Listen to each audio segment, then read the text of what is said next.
माधव कुंज बिहारी जय राधा कुंज बिहारी जय गोपीजन वल्लभ गिरिवरधारी जय गोपीजन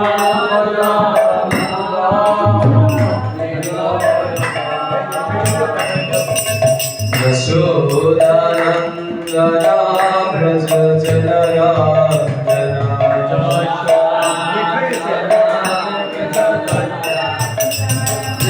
यशोदानन्दना व्रज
Hare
भगवान की अनंत कोटि वैष्णव वृंद की श्री प्रभुपाद की परम श्री गुरु महाराज की जय निताय गौर प्रेमानंदे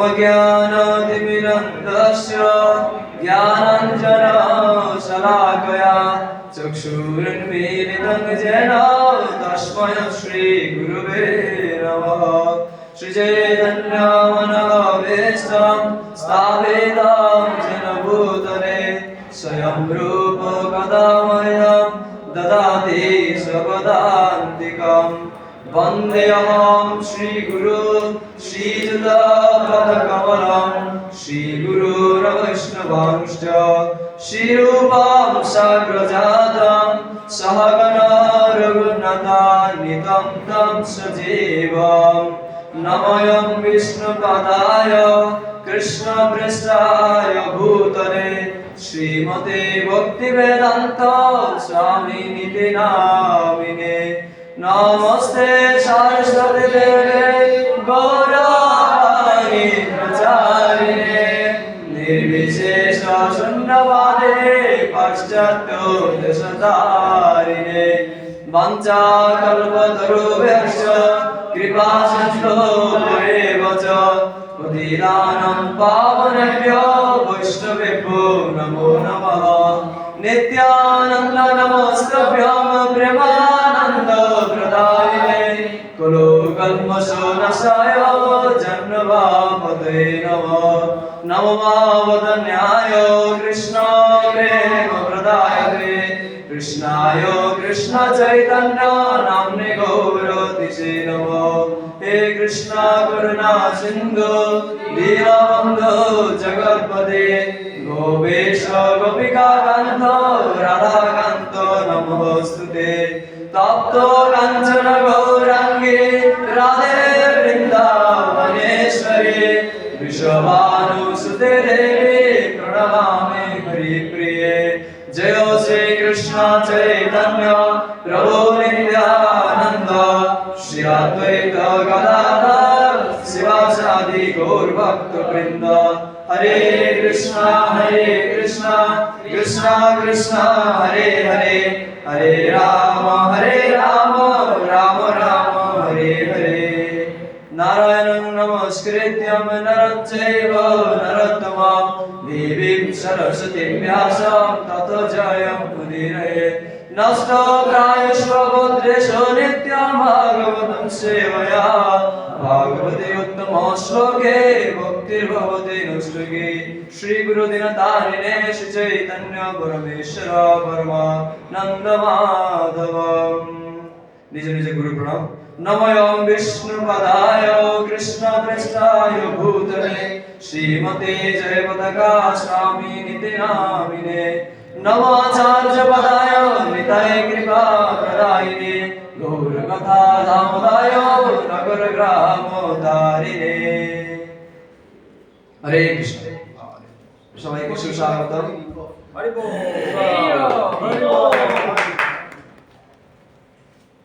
হরে কৃষ্ণ তো সবাইকে সুস্বাগতম আজকে এই প্রেজেন্টেশন বিশেষ করে আমাদের পিডিসি কর্তৃক আয়োজিত 2024 এর চতুর্থতম পর্বে আজকে আমি আপনাদের সামনে এই প্রেজেন্টেশন শেয়ার করার চেষ্টা করব যেগুলো আমি সাধুগুরু বৈষ্ণব এবং ভগবত গীতা শ্রীমদ্ ভাগবতম চৈতন্য চরিতামৃতের শিক্ষার আলোকে যেভাবে আমি এই ক্লাসটা সাজিয়েছি সেভাবে আমি দেওয়ার চেষ্টা করব বিশেষ করে পূর্বতন আচার্যবর্গ এবং বৃন্দাবনের সর্বস্বামী বৃন্দের শ্রীচরণ কমল পদপদ্মে কৃপা প্রার্থনা আশীর্বাদ প্রার্থনা করছি এবং শ্রী নিত্যানন্দ প্রভু পঞ্চতত্ত্ব ভগবানের কৃপা আশীর্বাদ প্রার্থনা করছি এবং উপস্থিত সমস্ত ভক্তবৃন্দের শ্রীচরণ কমল বন্দনা পূর্বক আজকে এই পাঠ শুরু করতে যাচ্ছি वंचाकल्पतरुभ्यश्च कृपासिन्धुभ्येव च पतितानां पावनेभ्यो वैष्णवेभ्यो नमो नमः।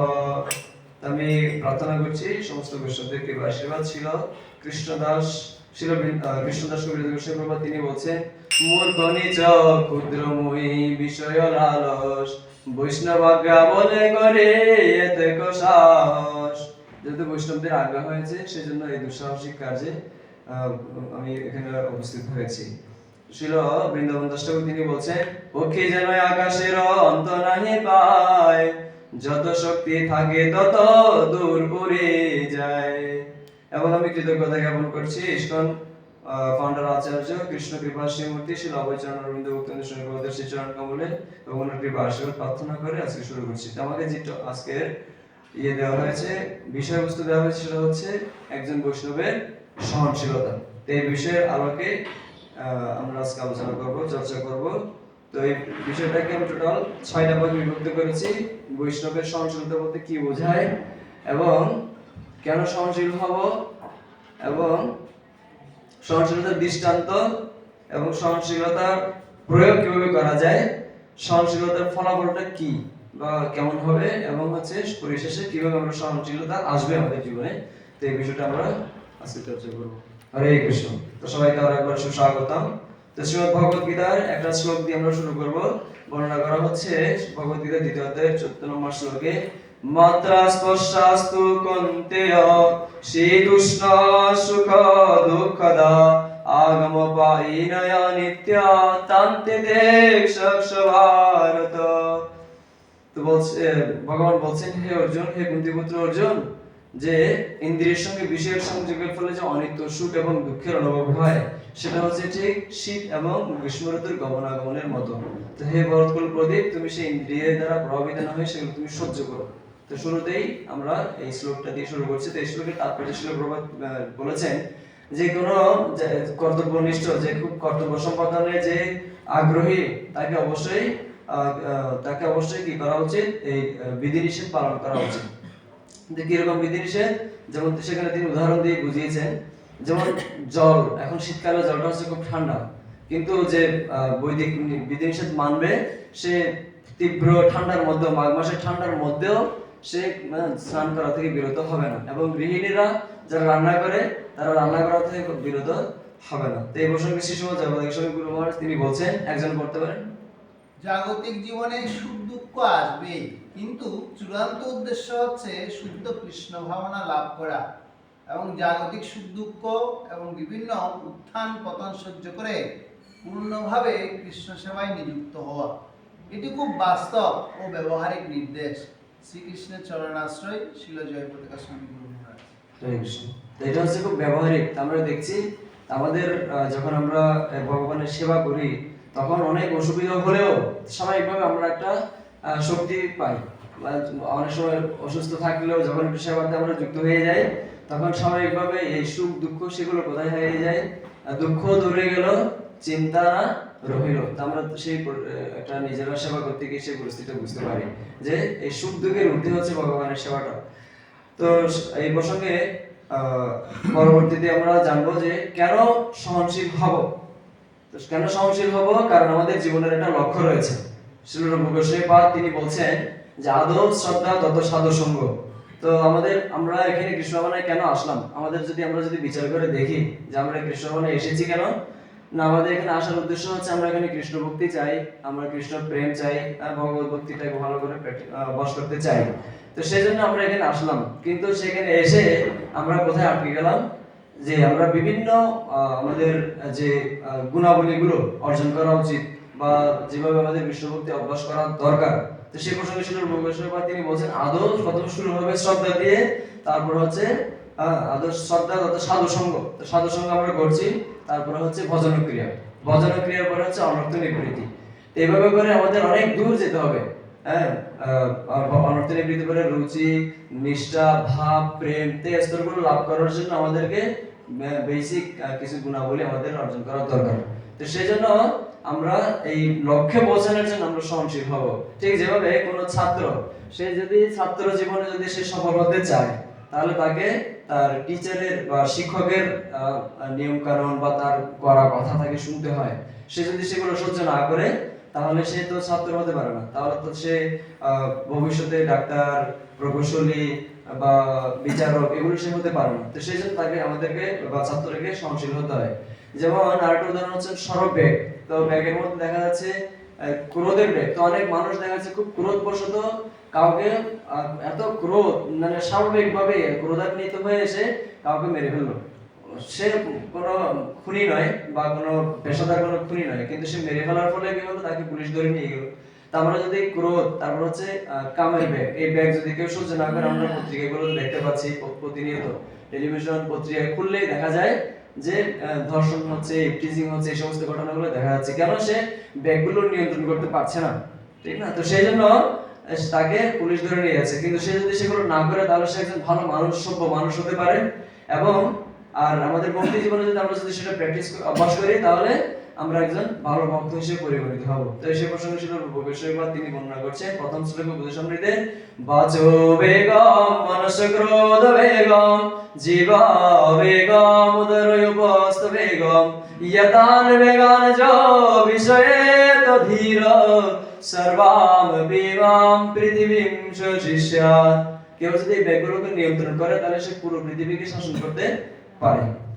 তো সেই সময় জয়পতাকা স্বামী গুরু মহারাজের অমৃতধারা লেকচারে আমরা একটা ঘটনা শুনেছিলাম। তো উনি বলছিলেন, আমি যখন নিউ ইয়র্ক সিটিতে গিয়েছিলাম, তো সেখানে দেখা যায় যে প্রত্যেক মানুষের একটা দুইটা করে গাড়ি আছে। তারা এমনকি রাস্তায় কোনো মানুষই দেখা যায় না, হাঁটতে গেলেই কোনো হাঁটার মানুষ দেখা যায় না, সবসময় তারা গাড়ি নিয়ে চলাফেরা করে। তো কখনো কখনো ট্রাফিক জ্যাম বেজে যায়। তো যখন জ্যাম বেজে যায়, তখন কেউ কেউ আছে মানে বিরক্ত হয়ে যায়, বিরক্ত হয়ে সে গাড়ি চালাতে পারছে না। কোনো মতো যখন একটু করে মানে জায়গা পেয়েছে, সাইড পেয়েছে, তখন সে যখন চালিয়ে যায় খুব জোরে অনেকগুলো গাড়িকে ওভারটেক করে দেয়, 4-5টা গাড়ি এভাবে ওভারটেক করে, এত মাথা তার গরম থাকে যে সে লাগিয়ে দেয় লরির সাথে। এভাবে করে তার দুর্ঘটনা ঘটে। তো আমরা যদি সহ্য না করি, তাহলে আমাদের জীবনেও আমাদের অনেক দুর্ঘটনা ঘটতে পারে। সেজন্য আমরা সহনশীল হবো। আর আমরা সহনশীল হবো কি জন্য? কারণ আমাদের যে লক্ষ্যে যদি আমরা পৌঁছাতে চাই, সেই লক্ষ্যে পৌঁছানোর জন্য আমরা সহনশীল হবো। যেমন আমাদের ভয়েস গুলোতে বা সেন্টার গুলোতে কেউ যদি থাকে, সেখানে কিছু না কিছু সহ্য করতে হয়। এখানে মন্দির জীবনে, আশ্রম জীবন, আমাদের কিছু না কিছু বিষয় সহ্য করতে হয়। গৃহে থাকলেও সেখানেও পরিবারের কিছু না কিছু যাতনা বা ক্লেশ আমাদেরকে সহ্য করতে হয়। ওকে, তো শ্রীমদ্ ভাগবতে আর একটা বিখ্যাত শ্লোক রয়েছে, তৃতীয় স্কন্ধ 25 অধ্যায় 21 নম্বর শ্লোকে বর্ণনা করা আছে, তিতিক্ষব কারুণিকা সুহৃদ সর্বদেহিনাম অজাত শত্রু বসন্তা সাধব সাধুভূষণা। একজন সাধুর ভূষণ হচ্ছে তিতিক্ষব। তিতিক্ষব হচ্ছে সহনশীল। তো সেই জন্য শাস্ত্রের যে সিদ্ধান্ত, সেটা হচ্ছে আমাদের অন্তত সহনশীল হওয়া উচিত, যাতে আমরা যে সাধুর যে ভূষণ, সেই ভূষণটা যেন আমরা ব্যবহার করতে পারি। তো এই শ্লোকের তাৎপর্য ছিল, প্রভুপাদ বলেছেন, যেমন নিত্যানন্দ প্রভু তিনি সহনশীল ছিলেন, এবং যারা অজ্ঞ মানুষ, তারা ভক্তিটা জানতে চায় না, তারা শাস্ত্রের কথা শুনতে চায় না, তো তাদেরকে জানানোর জন্য, তাদেরকে বোঝানোর জন্য একটু যারা প্রচারক, তাদেরকে সহ্য করতে হয়। তো সহনশীলতা আমরা কিছু দৃষ্টান্ত দেখবো। তো শ্রীমদ্ ভাগবতমে প্রথম স্কন্ধ 7ম অধ্যায় 38 থেকে 49 নম্বর শ্লোকে দ্রৌপদীর এখানে চরিত্র বর্ণনা করা হয়েছে। আমরা জানি পঞ্চকন্যা হচ্ছে দৃষ্টান্ত স্বরূপ, অহল্যা দ্রৌপদী কুন্তি তারা মন্দোদরী স্তথা পঞ্চকন্যা স্বয়ং নিত্যম মহাপাদকনাশনম। এই পঞ্চকন্যার মধ্যে দ্রৌপদী একজন। তো দ্রৌপদীর যে জীবনী, সেখানে আমরা দেখতে পাচ্ছি সেটা মহাভারতে বর্ণিত হয়েছে এবং শ্রীমদ্ ভাগবতেও বর্ণনা রয়েছে। তো 43 নম্বর শ্লোকে সেখানে যখন পঞ্চ পাণ্ডবের পঞ্চপুত্রকে যখন হত্যা করা হয়েছে, তখন দ্রৌপদী খুব ভারাক্রান্ত, সে কোনো কথাই বলতে পারছিলেন না। তখন অর্জুন বলছে, আরে তুমি একটু অপেক্ষা করো, যে হত্যাকারী তাকে আমি ধরে নিয়ে আসতেছি, এখনই ধরে নিয়ে আসতেছি। তো যখন অর্জুন গিয়ে অশ্বত্থামাকে ধরে নিয়ে আসলেন, ধরে নিয়ে আসার পরে বলছে, ধরো একে তুমি কি করবে? তো তখন যখন দেখতে পেলো, দ্রৌপদী যখন দেখতে পেলো, আরে একে বন্ধন করা হয়েছে, আরে তোমার এর বন্ধন এখনই কি করো, মোচন করে দাও, এর বন্ধন এখনই মোচন করো। হ্যাঁ, তাদের সম্পর্ক শ্লোকে এরকম অনুবাদে রয়েছে। তো কেন সেটা প্রভু সেখানে তাৎপর্য বলছেন যে পিতার প্রতিনিধি হচ্ছে পুত্র। তো পিতার প্রতিনিধি পুত্র হলে, তো গুরুদেব আচার্য যেহেতু, দ্রোণাচার্য যেহেতু গুরুদেব, তো ওনার পুত্র হচ্ছে অশ্বত্থামা। সেজন্য গুরুদেবের অনুপস্থিতিতে পুত্র হচ্ছে প্রতিনিধি। সেজন্য পুত্রকে তোমরা যদি অপমাননা করো, অসম্মান করো, সে একই অসম্মান কাকে করা হবে? গুরুদেবকে করা হবে। সেজন্য একে এখনই মুক্ত করে দাও, ছেড়ে দাও। আর 47 নম্বর শ্লোকে বর্ণনা করা হচ্ছে যে যেহেতু যে যন্ত্রণা আমি পেয়েছি, সে একই যন্ত্রণার জন্য কৃপি প্রাপ্ত না হয়। তো চাণক্য পণ্ডিত তিনি বলছেন যে আত্মবোধ সর্বভূতেষু, যে আমাকে গলা চিপে ধরলে, আমাকে মারলে বা আমাকে গলা চিপে ধরলে যেভাবে আমি যে যন্ত্রণা পাবো, সে একই যন্ত্রণা যেন কৃপি প্রাপ্ত না হয়। পুত্র হারানোর যে যন্ত্রণা, সেই যন্ত্রণা আমি তো পাচ্ছি, সেই যন্ত্রণার যে কত ব্যথা সেটা আমি বুঝছি, কিন্তু সেই একই জ্বালা যেন আরেকজন মাও প্রাপ্ত না হন। তো আমরা এই শ্রীমদ্ ভাগবতম এই দৃষ্টান্তগুলো দেখতে পাই। এবং আরেকটা আলোচিত দৃষ্টান্ত হচ্ছে প্রহ্লাদ মহারাজের সেকশন, যেটা অলরেডি এখন চলছে।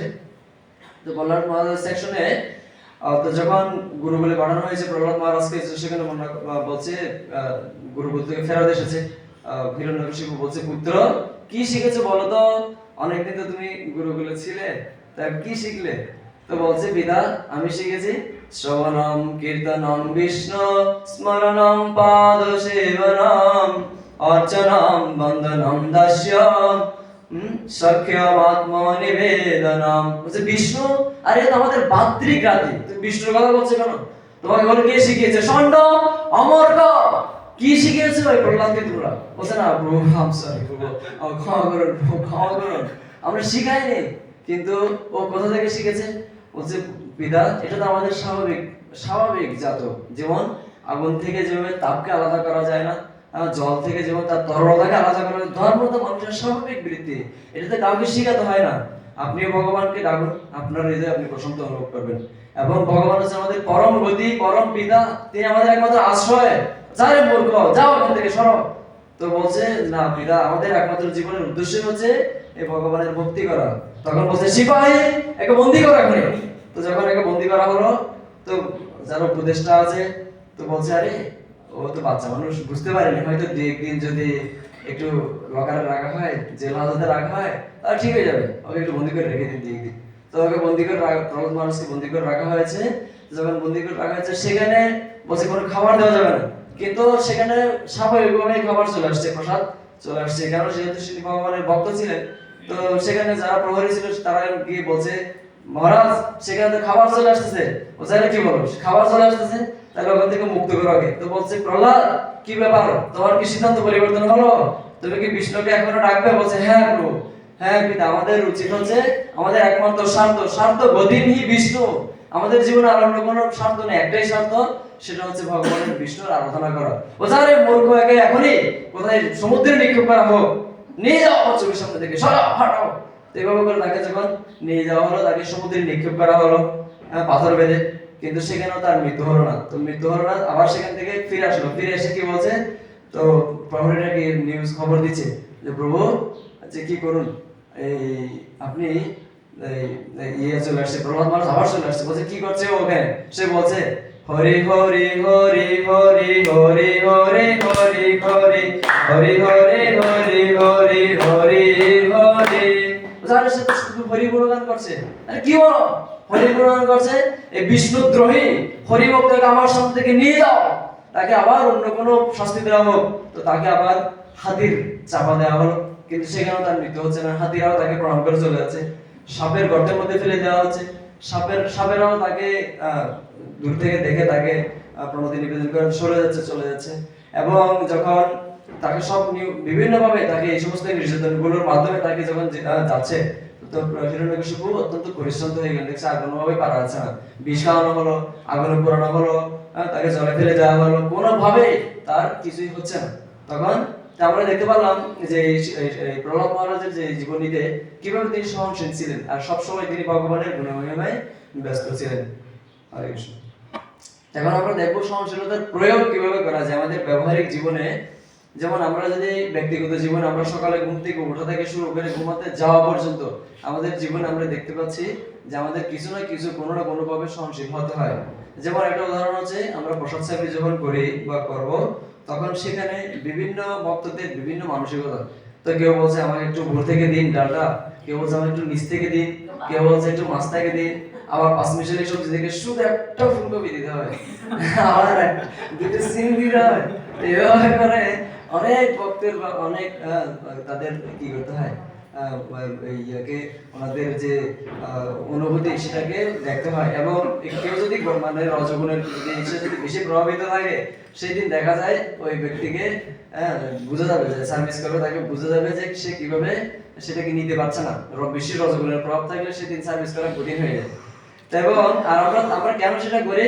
কারণ শিল ভক্তি ঠাকুর তিনি বর্ণনা করছেন যে ভগবত সেবা পরম সিদ্ধি প্রেমলতিকার মূল যেহেতু আমাদের আমাদের এটা আমরা কেন করছি, এই সহ্যটা আমরা কেন করব? যেহেতু আমরা ভক্ত সেবা করব। তো আরেকটা হচ্ছে আমরা প্রচার যখন করতে যাব বা করতে যাই, তখন দেখা যায় সেখানে আমরা যখন গেলাম যে প্রভু হরে কৃষ্ণ, আমরা আসলাম ইস্কন নন্দনকানন মন্দির থেকে, আমাদের কিছু ধর্মীয় গ্রন্থ আপনাদের জন্য নিয়ে আসলাম, আপনারা কিছু নিন না। যারে আপনাদের কোনো কাজ নেই, আপনারা করেন কি? সারাদিন খালি বই বই বই। আরে দেশের কত কিছু হয়ে যাচ্ছে, আপনারা কোনো টেলিভিশন দেখেন না, নিউজ পত্রিকা পড়েন না, আপনারা করেন কি? আপনারা খালি বই, আপনাদের আর কি কোনো কাজ নেই? দেশের কত উন্নয়নমূলক কাজ রয়েছে, আপনারা রাস্তাঘাট নির্মাণ করুন, হসপিটাল খুলুন, আপনারা আপনারা স্কুল খুলুন। এগুলো না করে আপনারা খালি বই বই বই, খেলে বই বললে কি পেট ভরবে? বই কি আছে বই বলতে? যান এখান থেকে, যান নিয়ে যান, বই লাগবে না বই। এইভাবে করে আমাদেরকে অনেক মানুষ অনেক কিছু বলে, সেগুলো আমাদেরকে সহ্য করতে, এমন কখনো কখনো গা ঢাকা দিয়ে বের করে দেয়। এই ধরনের অনেক ঘটনা রয়েছে। তাই প্রচারে আমরা যদি সহনশীল হই, তো কেন আমরা সেটা করবো? কারণ যার ফলে শিল প্রভুপাদ সন্তুষ্ট হয়। এবং প্রাতিষ্ঠানিকভাবে আমরা দেখি, যখন আমরা কোনো ব্যবস্থাপনা করি, কোনো আমাদের উৎসবগুলো, গৌর পূর্ণিমা হোক, নৃসিংহ চতুর্দশী হোক, বা কোনো আমাদের কোর্স ক্যাম্পগুলো, যেগুলোতে আমরা ভক্তদেরকে নিয়ে যাওয়া হয়, তো তাদেরকে অনেক ফোন করে নিয়ে আসতে হয়, প্রভু আসুন, আপনাদের আজকে সুন্দর ক্লাসের ব্যবস্থা করা হয়েছে, কক্সবাজার নিয়ে যাওয়া হবে। তো তাদেরকে অনেক ভাবে, কিন্তু অনেকে অনেক কথা বলে, সেগুলো সহ্য করতে হয়। এবং কোর্সে যখন নিয়ে যাওয়া হয়েছে, যে বলা হয় আজকে আপনাদেরকে ছেড়ে দেওয়া হবে, আজকে আপনাদের ছুটি, 4টায় সবাই আপনারা রেডি থাকবেন।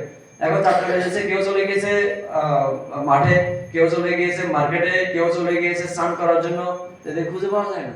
এইভাবে করে আমাদেরকে সহনশীলতার, আমরা প্রাতিষ্ঠানিকভাবেও সহনশীল, অনেক ভক্তদেরকে একত্রিত করতে গেলে সহনশীল হতে হয়। এছাড়াও আমরা দেখেছি ভক্তিবিনোদ ঠাকুর, তিনি ব্যক্তিগত জীবনে সহনশীলতার দৃষ্টান্ত স্থাপন করেছেন। তিনি ছিলেন ব্রিটিশ গভর্নমেন্টের একজন ডেপুটি জাজ ম্যাজিস্ট্রেট। তো তিনি অনেক লিখেছেন, প্রবন্ধ লিখেছেন, উনি অনেক কবিতা লিখেছেন, অনেক তথ্য আমরা ওনার পাই। কিন্তু তিনি ব্রিটিশ বিরোধী কিছু লিখেননি। কেন? উনি চিন্তা করে, এটা ওনার চিন্তা ছিল অনেক দূরদর্শী চিন্তা। ওনার দূরদর্শী চিন্তার ফলে তিনি এটাকে তিনি সহ্য করেছেন, এবং তিনি ওনার প্রয়োগটা, সহনশীলতার এই প্রয়োগটাকে তিনি নিজে দেখিয়েছেন ব্যক্তিগত জীবনে। আচ্ছা, তা সহনশীল যদি আমরা হই, তাহলে কি ফল হবে? যেমন অম্বরীশ মহারাজ, আজকে এরকম একটা পালনের দিন এসে উপস্থিত হয়েছি আমরা। এই পালনের দিনে এই অম্বরীশ মহারাজ, তো বলছিলাম সেখানে পালনের দিনে এই অম্বরীশ মহারাজ এসে সেখানে হাজির হলেন। এই দুর্বাসা মুনি এসে হাজির হয়েছিলেন। তো দুর্বাসা মুনি এসে যখন হাজির হয়েছে, সেখানে বলছে আমি একটু পালন করতে চাই আপনাদের সঙ্গে। যে আপনি পালনা করতে চান, তো ঠিক আছে, তাহলে আপনার তো মহা সৌভাগ্যের বিষয়, আপনি যদি পালনা করবেন। আমরা তো সেরকম আশা করছিলাম, কোনো সাধুগুরু যদি আসে সেটা ভালো কথা। তো ঠিক আছে, তাহলে আমি একটু মানে ইয়ে করে আসি, স্নান করে আসি, আপনি ব্যবস্থা করুন। তো যখন ব্যবস্থা করা হচ্ছে, এমন সময় পালনার সময় চলে যাচ্ছে, টাইম দেওয়া হয়েছে 7টা থেকে 9টার মধ্যে পালনার টাইম। এখন 9টা বেজে চলে যাচ্ছে, ওনার কোনো খোঁজ পাওয়া যাচ্ছে। এখন অম্বরীশ মহারাজ তো চিন্তায় পড়ে গেল, আরে এই মহর্ষি তো কোথায় চলে গেল, খুঁজে পাচ্ছি না, কি হবে, এখন কি করবো? তুমি কাউকে জিজ্ঞেস করছে, তো কেউ কিছু বলছে না। আবার তিনি চিন্তা করে, তাহলে একটু অন্তত জল পান করি। জল পান করলে উপবাসটা, যেহেতু নির্জল উপবাস ছিলেন, তো জল পান করলে উপবাসটা কি হয়, মানে উপবাসটা পালনের একটা সুযোগ রয়েছে। তো সেই জন্য, আর ওইদিকে দুর্বাসা মুনি সেটা লাইভ দেখতে পাচ্ছেন, ধ্যানে বসে, আরে আমি এখানে বসে আছি আর আমাকে বাদ দিয়ে ওরা এখানে পালনা করে ফেলতেছে। তো তিনি সাথে সাথে একটা, ওনার ক্রোধ থেকে একটা দৈত্যকে পাঠানো হলো। দৈত্য যখন গিয়েছে সেখানে, দৈত্য গিয়ে যখন অম্বরীশ মহারাজকে যখন মারার জন্য গিয়েছে, আর অম্বরীশ মহারাজ ধীর ব্যক্তি, স্থির ব্যক্তি, তিনি আর কি করবেন, ভগবানের চিন্তায় মগ্ন। আর আর আর এই অম্বরীশ মহারাজকে বাঁচানোর জন্য সুদর্শন চক্র ওনাকে রক্ষা করছেন। আর সুদর্শন গিয়ে সেই দৈত্যটাকে মেরে ফেলেছে, এবং আর এই সুদর্শন ওই ব্যক্তিটাকে এবার, অর্থাৎ মহর্ষি দুর্বাসা মুনিকে এবার মারার জন্য ছুটছে ওনার বিছানা। দুর্বাসা মুনি স্বর্গ, মর্ত, পাতাল, সাগর, পাহাড়, পর্বত, সমগ্র জায়গায় তিনি কোথাও স্থান পেলেন না। এমনকি তিনি শিবলোকে গিয়েও তিনি জায়গা পেলেন না, ব্রহ্মলোকে গিয়েও পেলেন না, বিষ্ণুলোকে গিয়েও তিনি জায়গা পেলেন না। এবং শেষ পর্যন্ত তিনি অম্বরীশ মহারাজের চরণে এসে পতিত হলেন। তা আমরা এর থেকে দেখতে পাচ্ছি, ফলটা হচ্ছে কি, ওনার যে জীবনী, ওনার যে জীবন চরিত্র, সেটা শ্রীমদ্ ভাগবতে মহিমান্বিত হয়েছে। ওনার বিখ্যাত শ্লোক রয়েছে, সবই মন কৃষ্ণ পদারবিন্দয় বর্ষাং শ্রী বৈকুণ্ঠ গুণানুবর্ণনে শ্রীমদ ভাগবতমে নবম স্কন্ধে অম্বরীশ মহারাজের সেকশন রয়েছে এবং উনি ব্যবহারিকভাবে দেখিয়েছেন উনি কিভাবে প্রত্যেকটা অঙ্গ দিয়ে ভগবানের সেবা করেছেন। এই ফলাফলটা আমরা দেখতে পাচ্ছি, সহনশীলতার ফল। এবং শিল প্রভুপাদের জীবনীতে আমরা দেখি উনি যখন এই ওনার ব্যক্তিগত জীবনে উনি যখন 44-এ যখন তিনি ব্যাক টু গডের যখন প্রথম প্রকাশনা করছিলেন, তখন তিনি নিজে লিখতেন এবং নিজে প্রুফ করতেন এবং নিজে ছাপাতেন, নিজে মানে প্রণামী কালেকশন করতেন এবং নিজে বিতরণ করতেন। এবং আমরা দেখেছি, শুনেছি, পড়েছি এবং যে তিনি মাথাগুড়ি অলরেডি পড়েও গেছে বেশ কয়েকবার, না? তো তিনি সহনশীল ছিলেন এবং ওনার যে পাণ্ডুলিপি যেটা তিনি লিখেছেন প্রভুপাদ গ্রন্থে ছিল ভক্তি স্বরূপ দামোদর গোস্বামী মহারাজ তিনি লিখেছেন ওনার যে প্রথম তিনি ভগবত গীতার যে অ্যাজ ইট ইজ যে ভগবত গীতার সেটা যে প্রথম পাণ্ডুলিপি সেটা অতর্কিতভাবে নিখোঁজ, সেটা পাওয়া গেল না, তোমাকে আবার সেটা কালেকশন করতে হয়েছে দুইবার। কিন্তু সেটা তিনি সূর্যের সহিত ছিল, তিনি সহনশীলতা সহিত তিনি সেটা করেছেন। এবং তিনি যখন লিগ অফ ডিভোটি তৈরি করেছিলেন সেটা কোনো না কোনো ভাবে নষ্ট হয়ে গেল, সেটা তিনি সহ্য করেছেন। এবং তিনি যখন শেষ পর্যন্ত তিনি যখন ইয়েতে যাওয়ার জন্য চেষ্টা করছিলেন, আমেরিকাতে যাওয়ার জন্য, সেখানে হার্ট অ্যাটাক হয়েছে, সেটাকে তিনি সহ্য করেছেন এবং সেখানে 1 বছর তিনি কঠোরভাবে তিনি সংগ্রাম করেছেন এই কৃষ্ণ ভগবানকে ইয়ে করার জন্য, স্টাবলিশ করার জন্য। এরপরে হচ্ছে যখন তিনি প্রথম 11 জনকে যে দীক্ষা দিবেন, সে 11 জনকে ফোন করা হয়েছে আপনারা আসুন দীক্ষা অনুষ্ঠান হবে। তো দীক্ষার মধ্যে ওনারা জানে না কিরকম দীক্ষা কিরকম কি, কিন্তু সেটাকে পুরোটাই ওনাকে রেডি করতে হয়েছে, ব্যবস্থাপনা করতে হয়েছে। এবং এরপরে হলো এই যখন ব্যবস্থা হয়েছে দীক্ষা নিয়ে সবাই যে যার মতো করে চলে গেল, আর গুরুদেব সমস্ত জিনিসগুলো এবার আস্তে আস্তে গুছাচ্ছে। হ্যাঁ, তো এইভাবে করে আমরা দেখতে পাচ্ছি। এবং তিনি রান্না করতেন, নিজে রান্না করেছিলেন এবং নিজে বাজার করতেন, সবকিছু নিজেই করতে হয়েছে। অত্যন্ত সহনশীলতা দৃষ্টান্ত স্থাপন করে হচ্ছে শিল প্রভুপাদের জীবনীতে আমরা দেখতে পাচ্ছি। এখন এই সহনশীলতাটা কিভাবে আসবে, এই সহনশীলতার প্রয়োগটাকে আমরা বেশ কয়েকভাবে দেখব। প্রধানত আমাদের কোন একটা ঘটনাকে আমরা 3 ভাবে নিতে পারি। যেমন কোন একটা বিল্ডিং এ বা অ্যাপার্টমেন্টে যদি খুব জোরে একটা সাউন্ড বাজে, শব্দ হয়, তাহলে সেই ঘটনাটাকে আমরা চাইলে সহ্য করতে পারি, অথবা আমরা চাইলে সেটাকে পরিবর্তন করতে পারি, অথবা আমরা সেই জায়গা থেকে সরে যেতে পারি। এই 3টে উপায় রয়েছে। হ্যাঁ, কিন্তু এখন আমাদের এখন বুঝতে হবে কোন জিনিসটা আমার কৃষ্ণ ভগবানের জন্য অনুকূল। যদি আমার কৃষ্ণ ভগবানের জন্য অনুকূল সহ্য করা, তাহলে আমি সহ্য করি। আর যদি না আমি সহ্য করতে পারছি না, তাহলে কি বলতে আরে প্রভু আপনি এত জোরে সাউন্ড বাজাচ্ছেন, আমি সহ্য করতে পারছি না, আপনি একটু দয়া করে ছোট করুন না প্লিজ।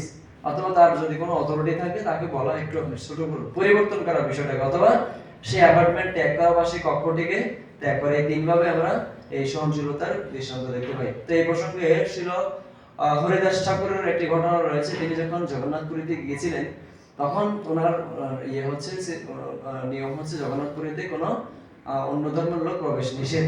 কিন্তু চৈতন্য মহাপ্রভু সেটাকে তিনি সহনশীল করেছিলেন কিভাবে? ওনার দূরদর্শিতার মাধ্যমে। তিনি চিন্তা করেছেন আরে আমার তো অনেক কার্য বাকি, সমগ্র জগতে আমি কি করতে চাই, আমার এই কৃষ্ণ ভাবনাকে আমি প্রসারিত করতে চাই, ছোট্ট একটা বিষয় নিয়ে আমি কেন ঝামেলা করবো? আমি চাই না ওদের ব্যবস্থাপনাকে কি করতে, বন্ধ করতে আমার দরকার নেই। আমি তুমি হরিদাস তুমি ওখানে থাকো, তুমি ওখানে থেকে কি করো, তুমি হরিনাম করো, আমি যাবো, তোমার সাথে সাক্ষাৎ হবে, তুমি এখানে থেকে ভগবানের ভক্তি করো। তো এইভাবে আমরা দেখছি যে চৈতন্য মহাপ্রভু এখানে সহনশীলতার পরিচয় দিয়েছেন। তো এখানে চৈতন্য মহাপ্রভুর জীবনীতে তিনি শিক্ষাশ্রমের 3 নম্বর শ্লোকের উদাহরণ তিনি দেখিয়েছেন আমাদের জীবনে, আমাদের সহনশীলতার জন্য তিনি দৃষ্টান্ত দিয়েছেন। তৃণাদপি শুনেছেন তরৈব সহিষ্ণুনা, তিনি বলছেন আমাদেরকে তৃণাপেক্ষ, তৃণ থেকেও যেন আমরা হীন হই এবং বৃক্ষের মতো যেন আমরা সহিষ্ণু হই। এই প্রসঙ্গে একটা ভিডিও আছে, আমরা একটা ছোট একটা ভিডিও দেখি। সাউন্ডটা আচ্ছা, সাউন্ডটা আসছে না? যেমন কোনো গাছ, আম গাছ, তো যে এখানে যদি কোনো কেউ পাথর ছুঁড়ে মারা হয়, সেই গাছটার বিনিময়ে কোনো কিছু করে না। ভক্ত হচ্ছে ঠিক সেরকম, সবসময় তিনি বিনীত। তো আমরা যখন বিনীত হই বা আমরা যখন সহিষ্ণু হব, তখন আমরা নিজের মধ্যে কি দেখতে পাবো? যখন খুব বিনীত হবে, তখন সে নিজের মধ্যে দোষগুলো দেখতে পাবে। যেমন সে তখন কি করবে? সে তখন অন্যের দোষ দর্শন করবে না, সে তখন অত্যন্ত মানে বিনীত হবে এবং সে বলবে যে কি আমার হে প্রভু, আমার মধ্যে অনেক দোষ ত্রুটি রয়েছে, আপনি দয়া করে আমার যে দোষগুলো রয়েছে, আমার ক্রোধ কাম এগুলো আপনি রিমুভ করে দিন, আমার এগুলো অপসারণ করে দিন প্লিজ। এইভাবে ভক্তের জীবনে চৈতন্য মহাপ্রভু শিখাচ্ছে আমাদেরকে যে কিভাবে সহনশীল হতে হয়। হরে কৃষ্ণ। আর একটা সহনশীলতার দৃষ্টান্ত হচ্ছে যে আমরা যদি শ্রী নরোত্তম দাস ঠাকুর তিনি বলছেন, সাধু শাস্ত্র গুরু বাক্য চিত্তেতে করে আয়ক্য। আমরা যদি সাধু শাস্ত্র গুরুদেবের বাক্যের প্রতি যদি আমার অগাধ নিষ্ঠা থাকে, বিশ্বাস থাকে, তাহলে আমরা সহনশীল হতে পারি।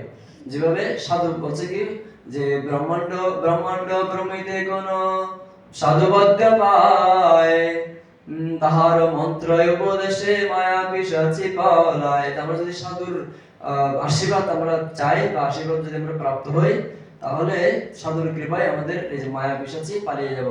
হরে কৃষ্ণ কৃষ্ণ কৃষ্ণ হরে হরে, হরে রাম রাম রাম হরে হরে।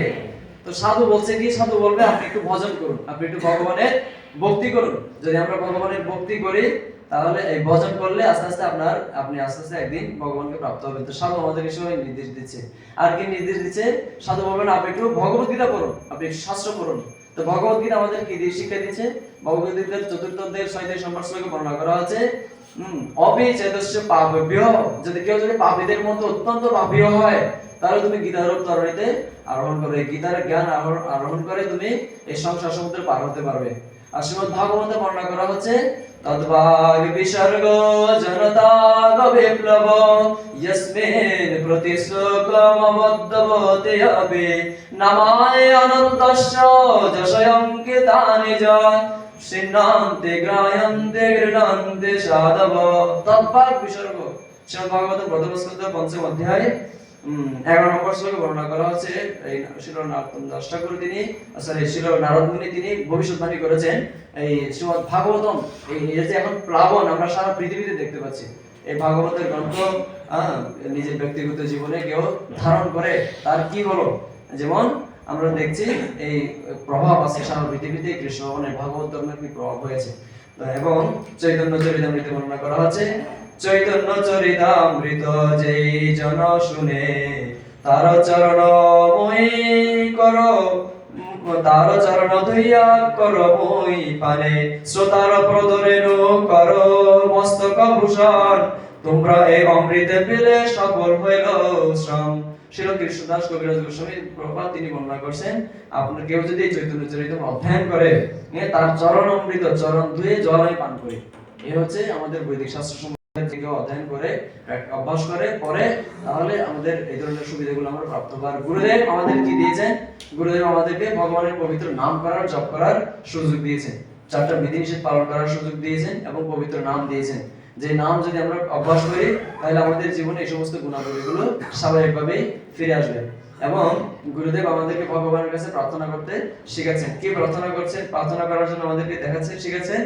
সে প্রসঙ্গে শিল ভক্তিবিনোদ ঠাকুর তিনি বর্ণনা করছেন যে কবে হবে বল সেদিন আমার, কবে হবে বল সেদিন আমার, অপরাধ গুছে শুদ্ধ নামে রুচি, কৃপা বলে হবে হৃদয়ে সঞ্চার, তৃণাদিকহীন কবে নিজে মানে, সহিষ্ণুতা গুণ হৃদয়েতে আনি। প্রার্থনা আমাদেরকে শিখাচ্ছেন শিল ভক্তিবিনোদ ঠাকুর।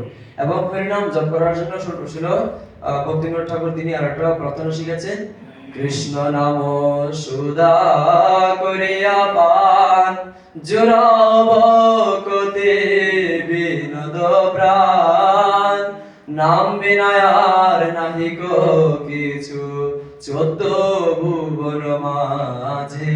আমরা যদি ভগবানের পবিত্র নামের আশ্রয় গ্রহণ করি, তাহলে আমাদের মধ্যে এই সমস্ত গুণাবলীগুলো স্বাভাবিকভাবে আসবে। তো আমি আরেকটা শেষ শিল প্রভুপাদের উপদেশ অমৃতের উৎসাহাত নিশ্চয়াত ধৈর্যাত এই শ্লোকের তাৎপর্য শিল প্রভুপাদ বলেছেন, আমরা যদি ধৈর্য ধরি তাহলে আমাদের মধ্যে এই গুণগুলো আসবে।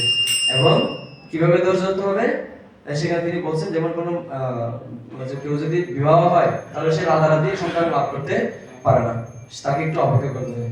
তো আমরা যদি ধৈর্য ধরি, ভগবানের পবিত্র নাম জপ করি, তাহলে আমাদের মধ্যে সমস্ত গুণগুলো এবং সহনশীল গুণগুলো আসবে। হরে কৃষ্ণ কৃষ্ণ কৃষ্ণ হরে হরে, হরে রাম রাম রাম হরে হরে। জয় শ্রী প্রভুপাদ দেখি অনন্ত কোটি বৈষ্ণব বৃন্দ কি।